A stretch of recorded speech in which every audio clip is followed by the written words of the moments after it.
नमस्कार विद्यार्थी मित्रांनो, पवन वाघ अकॅडमी या यूट्यूब चॅनलमध्ये आपलं स्वागत आहे. विद्यार्थी मित्रांनो, आज आपण अक्षर भारती मराठी इयत्ता 10वी या पाठ्यपुस्तकावर अवलंबून असलेले आणि आपल्याला प्रश्नपेढीमध्ये जे प्रश्न आपल्याला सरावासाठी दिलेले आहेत ते सर्व प्रश्न आपण अभ्यासणार आहोत. विद्यार्थ्यांना यापूर्वी आपण जो चौथा भाग होता आपल्या व्याकरणाचा भाषाभ्यास नावाचा तो आपण संपूर्ण अभ्यासलेला आहे. यापूर्वीच्या व्हिडिओमध्ये आपण व्याकरणाचा स्वतंत्र भाग एकूण 3 भाग आपण अभ्यासले. आज आपल्याला जो नवीन भाग अभ्यासायचा आहे, जो आपल्या प्रश्नपेढीमध्ये दिलेला आहे, तो नवीन भाग म्हणजे कोणता? घटकनिहाय प्रश्नपेढी. आता आपण आपले जे घटक आहेत म्हणजे जे पाठ आहेत त्या पाठनिहाय जे कृती आहेत आणि पाठनिहाय पाठावर ज्या कृती आपल्याला दिलेल्या आहेत त्या सर्व कृती आपल्याला काय करायचं आहे, आजच्या व्हिडिओ मधून आज आपल्याला अभ्यासायचं आहे.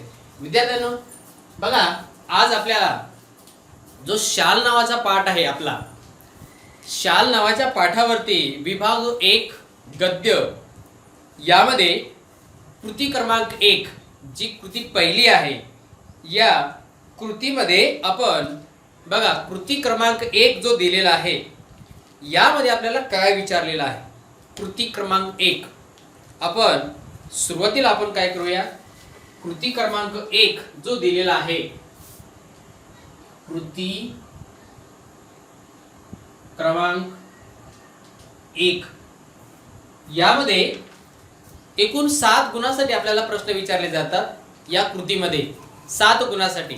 आता यामध्ये कोणकोणते प्रश्न विचारलेले आहेत, आपल्या खाली एक आपल्याला प्रश्न दिलेला आहे. त्यामध्ये काय सांगितले, प्रश्न पहिला अ, उताराच्या आधारे सूचनेनुसार कृती करा. आता जो उतार आपल्याला दिलेला आहे, पान नंबर आपण 2 जर बघितला तर आपल्याला उतारा दिलेला आहे आणि आकलन कृती आहे, ती आकलन कृती आपल्याला काय करायचं आहे, सोडवायचं आहे. आता यामध्ये आपल्या पाठामध्ये जो शाल पाठ आहे त्या पाठामध्ये पुढे 4-5 दिवस मला काही कामामुळे संध्याकाळी ओंकारेश्वराला जाण्यास उसंत लाभली नाही. इथून पुढं ते शेवट आपल्याला काय दिलेलं आहे, भुकेल्यास अन्न द्यावे, तहानलेल्यास पाणी द्यावे आणि हेही जमले नाही तर अभाग्यांना सन्मानाच्या शाली तरी द्याव्यात. इथपर्यंत आपल्याला हा उतारा दिलेला आहे. या उताराच्या आधारे आपल्याला जे प्रश्न दिलेले आहेत 7 गुणांसाठी हा उतारा आहे, म्हणजे ही कृती आहे 7 गुणांसाठी. यामध्ये जे 7 गुण आपल्याला विभागलेले आहेत ते 7 गुण आपल्याला या पहिल्या कृतीमधून काय करायचं आहे, सोडवायचं आहे. आता यामध्ये पहिला प्रश्न आपल्याला विचारलेला आहे, एका वाक्यात उत्तरे लिहा. एका वाक्यात उत्तरे लिहा आणि यामध्ये 2 प्रश्न आपल्याला विचारले आहेत, म्हणजे इथं 2 गुणांसाठी आपल्याला 2 प्रश्न विचारलेले आहेत. त्यामुळे त्यापैकी पहिला प्रश्न जर बघितला तर पहिला प्रश्न आपल्याला काय विचारलेला आहे, म्हातारा भिक्षेकरी कोठे बसला होता. म्हातारा भिक्षेकरी कोठे बसला होता. आता आपल्या उतारामध्ये जर वाचलं आणि आपल्या पाठामध्ये जर वाचलं, आपण पाठ अभ्यासलेला यापूर्वी आपल्या पूर्वीच्या व्हिडिओमध्ये शाल हा पाठ अभ्यासलेला आहे राघव जाधव यांचा. यामध्ये म्हातारा भिक्षेकरी कोठे बसला होता. आता या पाठामध्ये जो पहिला प्रश्न आहे त्या पहिल्या प्रश्नाचं आपल्याला उत्तर लिहिता येईल. काय लिहिता येईल की म्हातारा भिक्षेकरी काय लिहिते आपल्याला पूर्ण वाक्यामध्ये, म्हातारा भिक्षेकरी, म्हातारा भिक्षेकरी ओंकारेश्वर मंदिराच्या, ओंकारेश्वर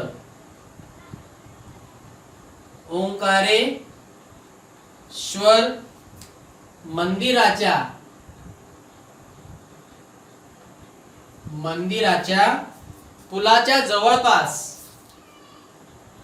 पुलाच्या जवळपास मध्यावर बसला होता. कुठं बसला होता? मध्यावर. मध्यावर बसला होता. हा पहिल्या प्रश्नाचं उत्तर झालं. जो पहिला प्रश्न आपल्याला काय विचारला होता? म्हातारा भिक्षेकरी कोठे बसला होता? तर या प्रश्नाचं उत्तर काय आहे? म्हातारा भिक्षेकरी ओंकारेश्वर मंदिराच्या पुलाच्या जवळपास मध्यावर तो बसलेला होता. हा त्याचं उत्तर. दुसरा प्रश्न बघा, एक गुणासाठी प्रश्न आहे. भिक्षेकराने अंगावर व अंगाखाली काय पांघरले होते? बघा, भिक्षेकारी, आता ज्या भिकाऱ्याला शाल लेखकाने त्यांना शाल दिली होती, 2-3 शाल दिलं होतं. लेखकाला वाटलं की आता हा शाल अंगावर पांघरेल, अंगाखाली घालेल, पांघरून अंथरून म्हणून. पण या भिकाऱ्याने काय वेगळंच केलं. बघा काय केलं. या प्रश्नाचं उत्तर आपल्याला काय सांगते? दुसरा प्रश्न याचं उत्तर आहे. आणि विद्यार्थ्यांनो बघा, तुम्हाला प्रश्न स्क्रीनवर दिसत असेल. बघा, भिक्षेकराने अंगावर आपल्याला काय लिहिता येईल? भिक्षेकराने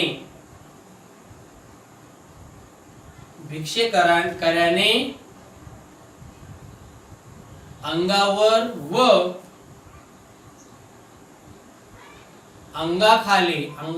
व अंगाखाली काय पांघरले होते?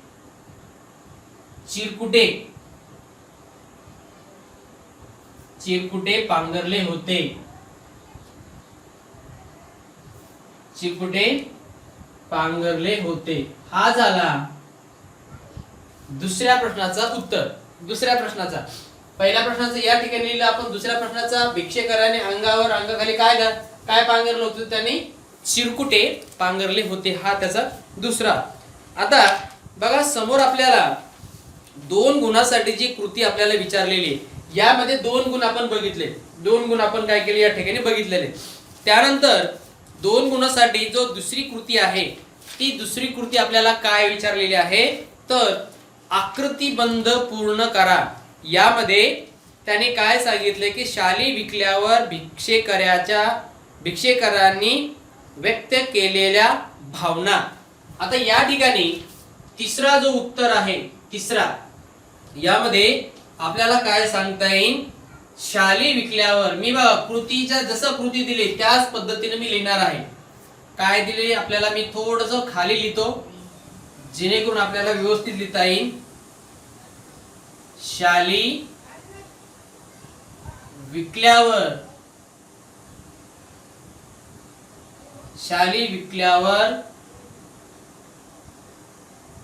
भिक्षेकऱ्याने व्यक्त केलेल्या भावना. कोणकोणत्या भावना त्यांनी व्यक्त केल्या, असा आपल्याला एक चौकट दिलेली आहे. या चौकटामध्ये आपल्याला काय करायचं आहे? या सर्व भावना, जे भावना विचारले आपल्याला 4 त्यांनी सांगितलेले आहे. 4 सांगितलेले आहे. 4 आपण 4ही लिहूया. बघा, पहिली काय दिलं आपल्याला? पहिली आपल्याला त्यांनी भावना व्यक्त केली. पहिली भावना कोणती केली? की शाली देणार हा कोणतरी भला माणूस आहे. मग तिथं आपल्याला लिहिता येईल 1 क्रमांक, शाली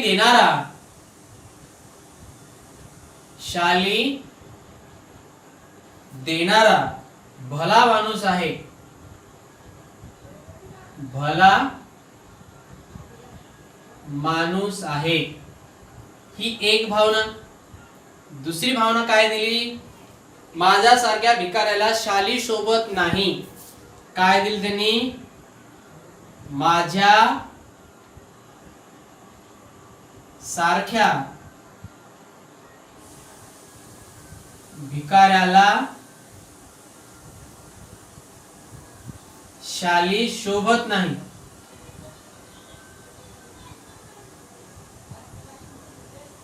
बघा, कारण की त्याला शाली वापरण्यासाठी दिल्या तर त्यांनी विकून टाकल्या, म्हणून का विकल्या तर त्यांना शोभत नाही असं त्यांचं म्हणणं होतं.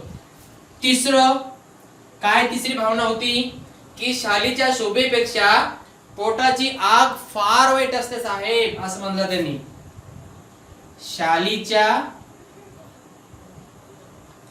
शालीच्या शोभेपेक्षा शालीच्या शोभेपेक्षा पोटाची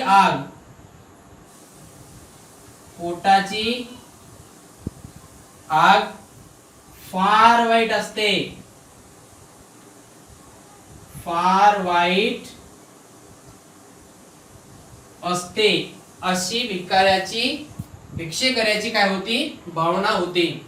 त्यानंतर चौथी भावना बघा काय, आमचं जगणं खूप बिकट आहे, आमचं जगणं खूप बिकट आहे. बघा या चार भावना भिक्षेकरांनी जेव्हा लेखकाने भिक्षेकराला जेव्हा शाली दिल्या तेव्हा त्या शाली विकल्यानंतर भिक्षेकराची जी भावना निर्माण झाली, त्या भावना कोणकोणत्या, शाली देणारा हा भला माणूस कोणीतरी आहे, कोणी शाली देऊ शकत नाही, कोणतरी भला माणूस आहे ज्याने शाली दिल्या. दुसरा, माझ्यासारख्या भिकाऱ्याला शाली अजिबात सोबत नाही, कारण की भिक्षेकराला जर शाली दिल्या तर ते शोभणार कस का, नाही शोभणार. मग तो काय म्हणतो की शालीच्या शोभेपेक्षा पोटाची आग फार वाईट असते. त्या ठिकाणी भिक्षेकराची भावना अशी झाली की साहेब या शालीच्या शोभेपेक्षा जी पोटाची आग आहे, जे भूक लागलेली जी असते ती फार वाईट असते, म्हणून आम्हाला भिक्षेकरांना या शाली शोभत नाही, आमचं जगणं खूप बिकट आहे. तिथं भिक्षेकराची काय भावना आहे की आमचं जगणं खूप बिकट आहे आणि तुम्ही ज्या शाली दिल्या होत्या त्या शाली विकल्या आणि त्यावरतीच मी काय केलं, 2-3 दिवस पोट भरून जेवण घेतलेलं आहे, असं भिक्षेकरांनी लेखकाला सांगितलेले. यानंतर बघा विद्यार्थ्यांनो, असे हे दोन पहिला प्रश्न एक गुणासाठी, हा दुसरा प्रश्न एक गुणासाठी आणि हा जो दुसरा प्रश्न होता आकृतिबंध पूर्ण करा, यामध्ये हा दुसरा प्रश्न होता आकृतिबंध पूर्ण करा, यामध्ये जे प्रश्न आपल्याला दिले होते तो 2 गुणासाठी, म्हणजे हे 2 गुणासाठी आहे. त्यानंतर 3 गुणासाठी आपल्याला स्वमत विचारलेला आहे. 3 गुणासाठी स्वमत. विद्यार्थ्यांनो बघा हा स्वमत सामान्यपणे किंवा साधारणपणे जर बघितलं तर स्वमत म्हणजे स्वतःचं मत त्या ठिकाणी मांडायचं आहे. आपला जो स्वतःचं मत आहे तो तुम्हाला त्या ठिकाणी मांडायचा आहे. मग प्रत्येकाचे मत वेगळे असतात, प्रत्येकाला वेगळं वाटतं, कारण की प्रत्येक माणूस विविध अंगाने विचार करणार आहे, म्हणून प्रत्येकाचे मत हे विभिन्न असतात, म्हणून प्रत्येकाला वेगळं सुचतं. म्हणून स्वमत हे तुम्ही तुमच्या पद्धतीनं तुम्ही काय करू शकता, या पाठावर आधारित जे स्वमत आहे ते तुम्ही लिहू शकता.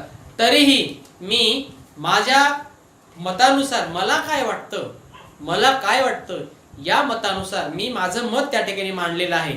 जर तुम्हाला तो योग्य वाटला तर तुम्ही तो मत तुम्ही स्वीकारू शकता, किंवा यापेक्षा तुम्हाला चांगलं जर सुचत असेल तर तुम्ही सुद्धा त्या ठिकाणी तुमचं जो स्वमत आहे तुम्ही बदलून स्वतःच्या मतामध्ये लिहू शकता, कारण की तिथं स्वमत दिले म्हणजे स्वतःचं मत दिलेलं आहे, मग तुम्ही स्वतःचं मत त्या ठिकाणी मांडू शकता.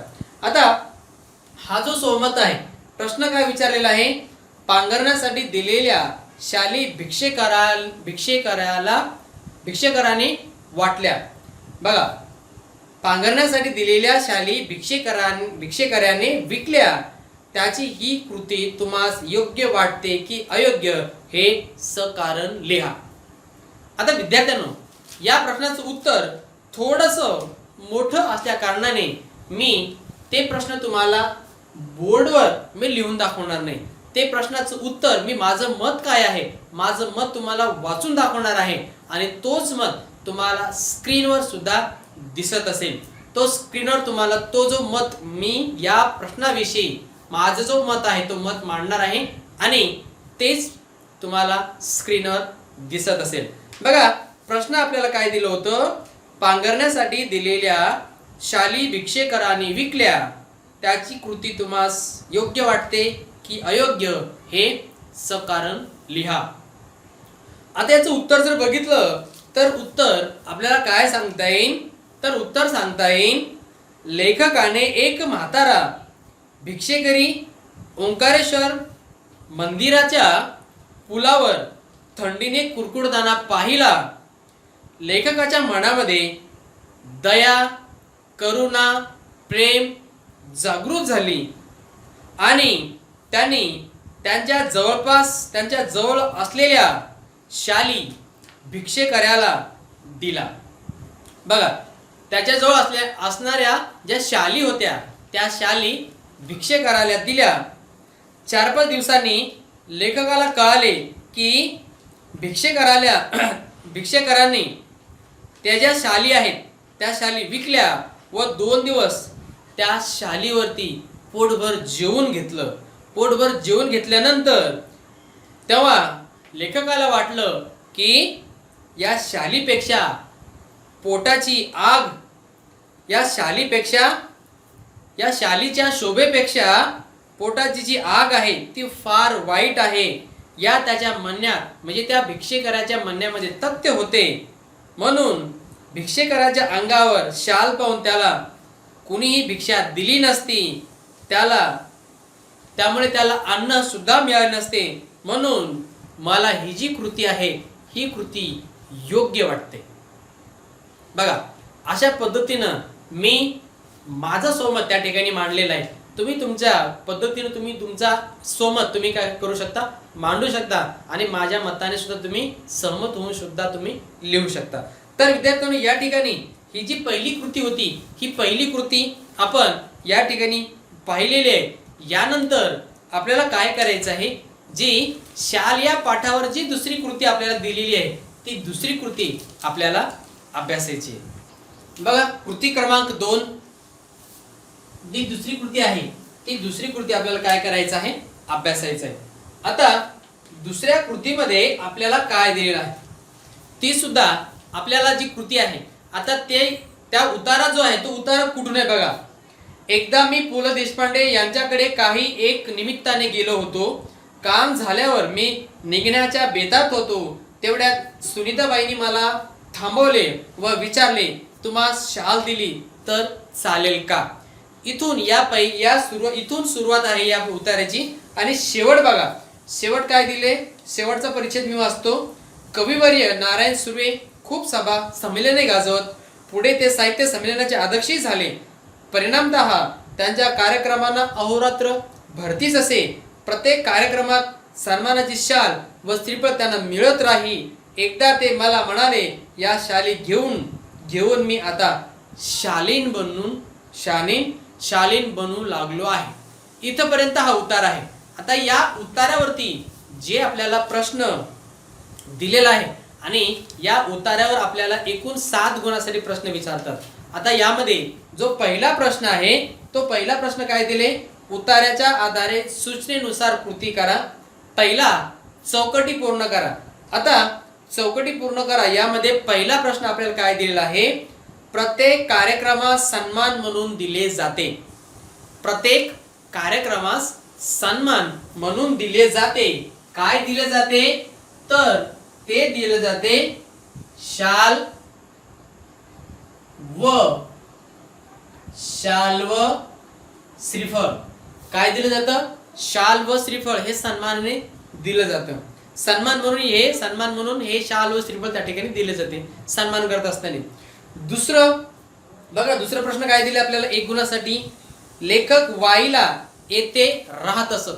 आता लेखक जेव्हा वाईला जायचे तेव्हा कुठं राहायचे, ते राहायचे कृष्णा नदी काठच्या प्रज्ञाशाळेच्या खोलीत. दुसरा उत्तर बघा, काय दुसरा उत्तर दिले आपल्याला, कृष्णा नदीच्या किंवा नदी काठच्या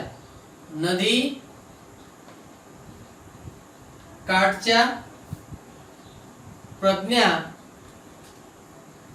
शाळेच्या खोलीत, या ठिकाणी ते लेखक राहायचे. आता यामध्ये जो समोरचा प्रश्न आपल्याला विचारलेला आहे तो समोरचा काय दिले, आकृतीबंध पूर्ण करा. आता हा 2 गुणांसाठी प्रश्न आहे आणि यामध्ये आपल्याला काय विचारलेलं बघा, या ठिकाणी मी दुसरा प्रश्न लिहितो आणि काय दिले, कुडकुडणारे बाळ पाहून लेखकाने केलेल्या कृती.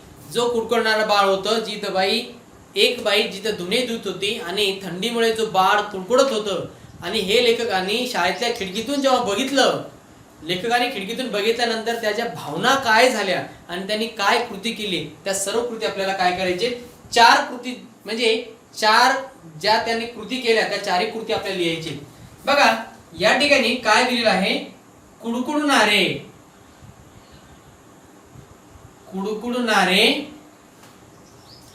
बाळ पाहून लेखकाने केलेल्या कृती.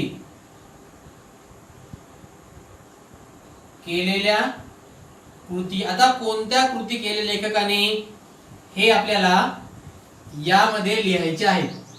बघा पहिली कृती या बाजूला, दुसरी कृती या बाजूला, तिसरी आणि चौथी असे आपल्याला प्रकारे दिलेले आहे. बघा पहिली यामध्ये आपण काय सांगू शकतो, त्यांनी जी पुलकित शाल होती ती पुलकित शाल काढली.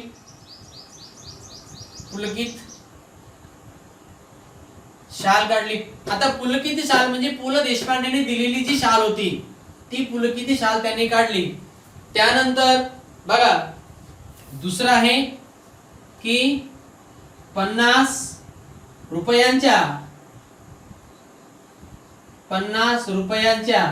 ज्या नोटा होत्या त्या नोटा त्यांनी काढल्या.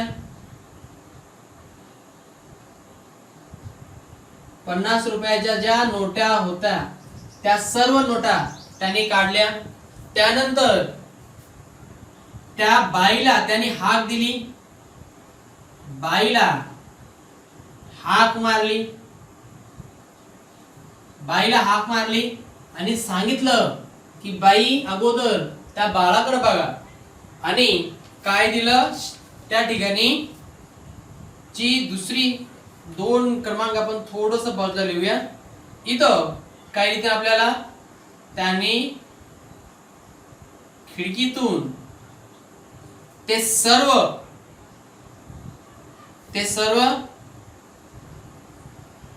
खाली फेकले.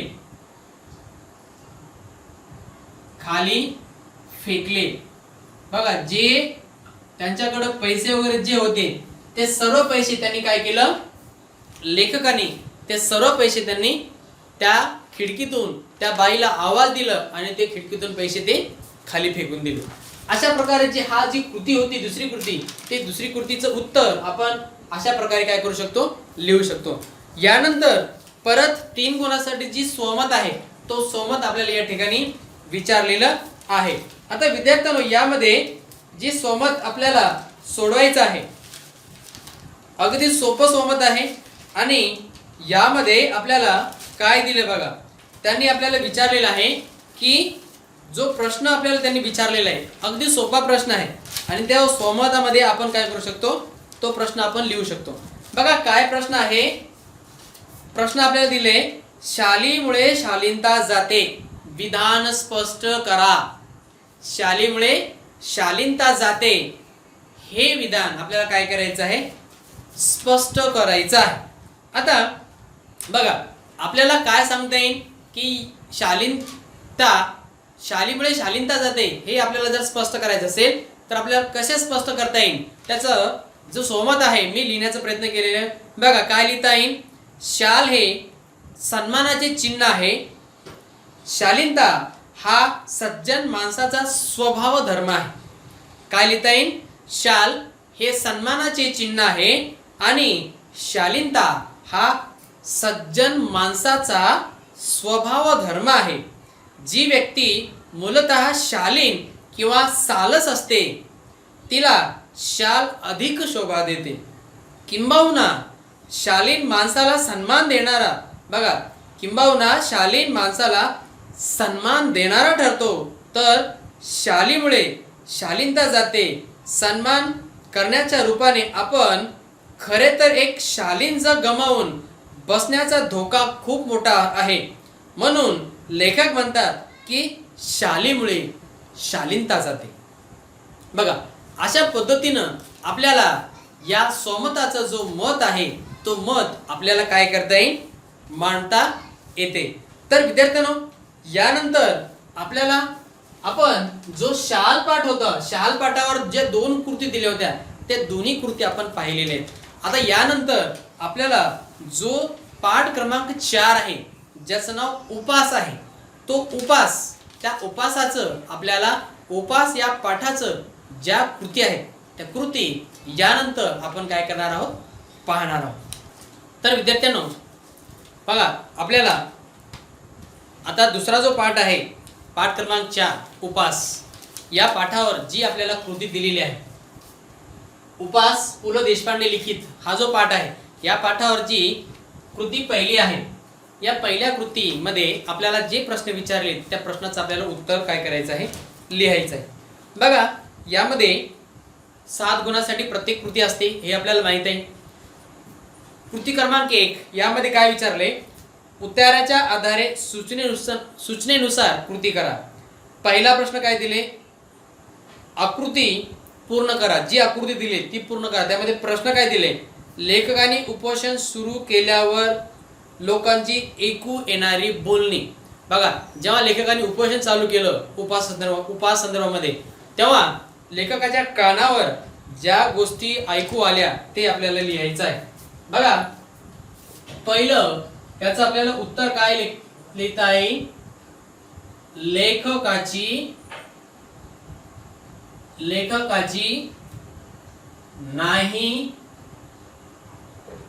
नाही ती भानगड आहे.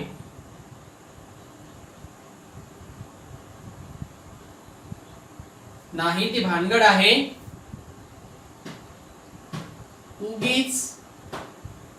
उगीच हात दाखवून,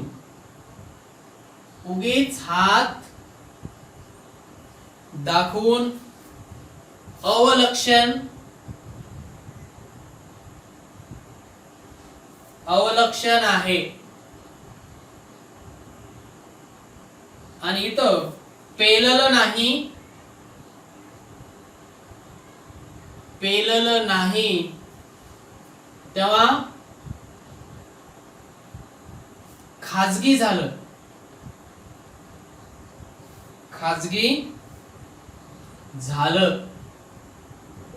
बघा, हे शब्द लेखकाच्या कानावर पडत होते.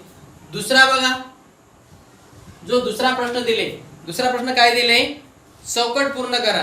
त्यामध्ये काय दिलेलं आहे, लेखकाची आस्था ज्या शब्दाबद्दल वाढू लागली ते शब्द.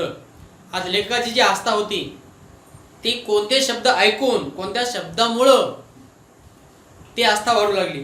बघा, असे 2 शब्द होते. पहिलं होतं प्रोटीनयुक्त पदार्थ,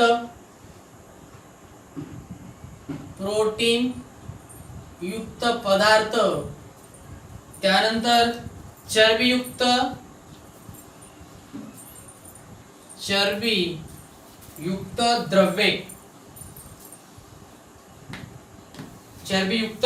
द्रव्ये. हे असे जे 2 शब्द होते, हे 2 शब्द, या 2 शब्दाची जी आस्था होती ती आस्था लेखकाला वाढत होती. त्यानंतर दुसरा प्रश्न काय दिलेला बघा, दुसरा प्रश्न आपल्याला काय दिलेला आहे, कोण ते लिहा. आता कोण आहे ते लिहायचे. कोण, पहिला काय दिले, लेखक पूर्वीसारखे गाढ झोपत नाही यावर विश्वास न ठेवणारी. आता लेखक पूर्वीसारखे गाढ झोपत नाही या गोष्टीवर विश्वास न ठेवणारी कोण, ती पहिली. बघा, दुसरा प्रश्न यातलं पहिलं जो उत्तर आहे, लेखक पूर्वीसारखे गाढ झोपत नाही यावर विश्वास न ठेवणारी लेखकाची धर्मपत्नी, म्हणजे लेखकाची बायको, लेखकाची धर्मपत्नी. त्यानंतर दुसरा काय दिलेला आहे, लेखकाला डाएटचा सल्ला देणारा. आता लेखकाला डाएटचे सल्ला देणार, डाएट करा. आता काही लोकांनी वेगवेगळे सल्ले दिलेले, वेगवेगळे सल्ले. यामध्ये डाएटचा सल्ला कोणी दिला?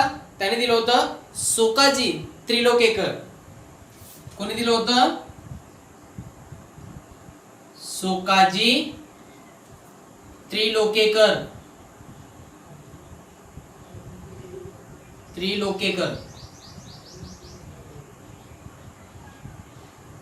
यांनी डाएटचा सल्ला दिलेला आहे. त्यानंतर बघा, जो सोमत आहे, परत सोमत या ठिकाणी आहे. सोमत काय दिले? तुम्ही केलेल्या एखाद्या भीष्म प्रतिज्ञेबद्दल माहिती लिहा. तुम्ही केलेल्या एखाद्या भीष्म प्रतिज्ञेबद्दल माहिती लिहायचं आहे. आता भीष्म प्रतिज्ञेबद्दल जी माहिती आहे, जी आपण केली ती बघा. माझं मत यावर असं आहे काय बघा. आता यामध्ये आपल्याला काय लिहिता येईल? एकदा आता यामध्ये तुमचं वेगळं मत असणार आहे. आता मी माझं मत या ठिकाणी मांडण्याचा प्रयत्न करतो. एकदा मी भल्या पहाटे उठून अभ्यास करण्याचा मनोमन संकल्प केला. एक विद्यार्थ्याचं मत त्या ठिकाणी म्हणतो, एकदा मी भल्या पहाटे उठून अभ्यास करण्याचा मनोमन संकल्प केला. आदल्या रात्री मी लवकर झोपलो आणि दुसऱ्या दिवशी मी पहाटे 4 वाजता उठलो. इतक्यात आई उठली आणि म्हणाली, काय रे, एवढ्या पहाटे का उठलास? काही पाहिजे का? असं विचारलं. तेवढ्यात बाबा म्हणाले, दिवा नको लावू, रात्री मी उशिरा झोपलोय, मला जरा विश्रांती घेऊ दे. मी दिवा बंद करून टेबल लॅम्प लावलाय. मी पाठातील वाक्य मोठ्याने म्हणायला लागलो. तेवढ्यात दादा ओरडला आणि मला काय म्हणाला? मला आवाज बंद कर म्हणून मला काय करावे हे कळेना. बाहेर अंगणात जावे तर अंधार आणि मी तसेच पुस्तक ठेवलं आणि पुन्हा अंथरुणात शिरलं. माझा संकल्प माझ्या पुरता काय झाला? बरगळला आहे. म्हणजे मी जो संकल्प केला होता तो संकल्प या ठिकाणी तो बरगळला. असा हा जो भीष्म प्रतिज्ञा, या प्रतिज्ञेबद्दल आपल्याला जो आपलं मत आहे तो मत आपल्याला काय करता येईल? आपल्याला सांगता येईल. तर विद्यार्थ्यांनो, या ठिकाणी आपण थांबूया. यानंतर आपल्याला उपास या पाठातील जी कृती दुसरी आहे, ही दुसऱ्या कृतीपासून जो पुढच्या कृत्या आहेत ते सर्व पाठाच्या कृत्या आपण यानंतरच्या नवीन व्हिडिओमध्ये अभ्यासणार आहोत. तोपर्यंत तुम्हाला या पहिल्या उपास पाठावरचे आणि शाल या पाठावरची ज्या कृती आहेत, या कृती जर तुम्हाला समजल्या असतील तर या व्हिडिओला तुमच्या मित्रांमध्ये अधिकाधिक शेअर करायला विसरू नका आणि त्याचबरोबर या व्हिडिओला लाईक करायला विसरू नका. आणि विद्यार्थ्यांनो, जर तुम्ही पवन वाघ अकॅडमी या यूट्यूब चॅनलवर नवीन असाल तर या यूट्यूब चॅनलला सबस्क्राईब करायला विसरू नका. त्याचबरोबर PWA लाईव्ह या पण यूट्यूब चॅनलला सबस्क्राईब करायला विसरू नका. पाहत रहा पवन वाघ अकॅडमी यूट्यूब चॅनल. धन्यवाद.